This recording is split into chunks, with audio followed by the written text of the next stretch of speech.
आजची माझी कहाणी मुलींसाठी आहे.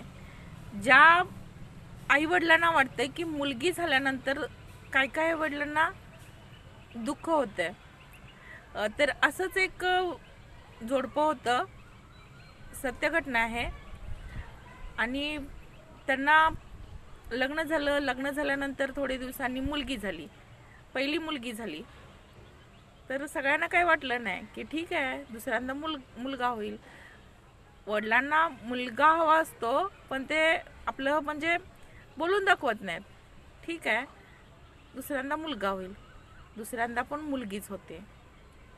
दुसऱ्यांदा मुलगी झाल्यानंतर चेहरा वगैरे त्यांचा थोडा पडलेला असतो, तरी पण ते ठीक आहे असं दाखवून सगळ्या जगासमोर नाराज नाही असं दाखवतात.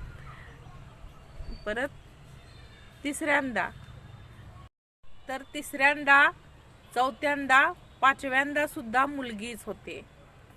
त्यावेळी त्या मुलींचा रागराग केला जातो.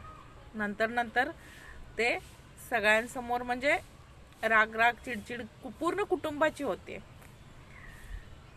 तर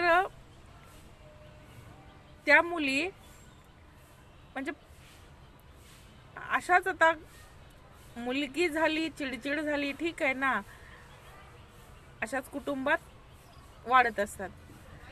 शेवटी परत तिला दिवस जातात.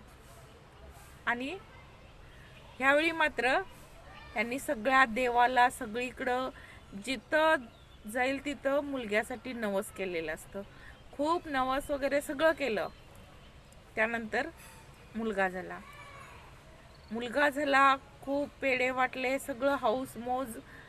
इतकी म्हणजे हौस मौज केली की पहिल्या मुलगीला सुद्धा केली नव्हती एवढी हौस मौज त्या मुलग्याची.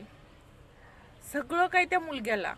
ह्या 4-5 मुलींना काय आहे, काय नको, काय म्हणजे शिक्षणासाठी काय कमी जास्त पडतंय याकडे कधीच लक्ष नसायचं त्यांचं.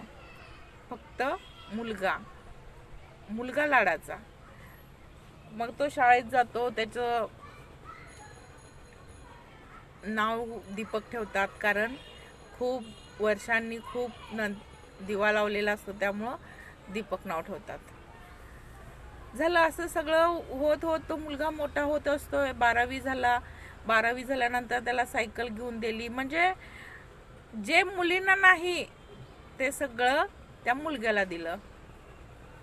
पण नियती बघा कशी असते की 12वी झाल्यानंतर तो शाळेत जातो. मग अचानक काय होतं, एक दिवस तो शाळेतनं घरी येत नाही. लवकर घरी न आल्यामुळं वडिलांचं तर म्हणजे जीव कासावीस होतो. सगळ्या पूर्ण कुटुंबाला म्हणजे काळजी वाटते की मुलगा गेला कुठं. मग इथं मुली पण खूप म्हणजे त्याच्या काळजीनं रडत असतात. तर असं सगळं कुटुंब पूर्ण त्याच्या काळजीनं असतं. तोपर्यंत कोणतरी निरोप घेऊन येतं की तुमच्या मुलाचा अपघात झालाय. तर हे दोघं खूप जास्त म्हणजे हे होतात.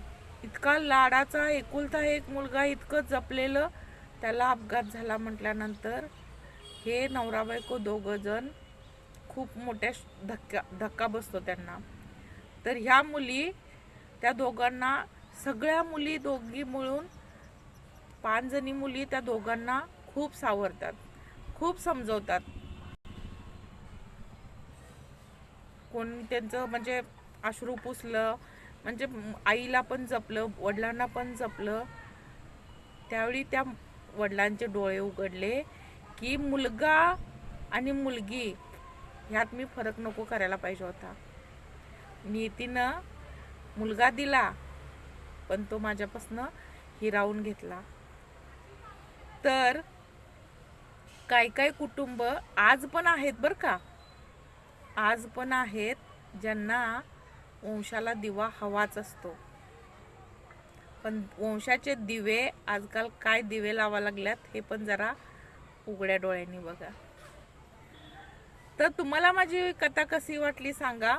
आणि कमेंटमध्ये नक्कीच तुमच्या प्रतिक्रिया सांगा. तर नेहमीप्रमाणे शेअर करायला विसरू नका, लाईक करायला पण विसरू नका. आणि जर नवीन असाल चॅनलला तर फेसबुकला बघत असाल तर फॉलो करा, यूट्यूबला बघत असाल तर सबस्क्राईब करा.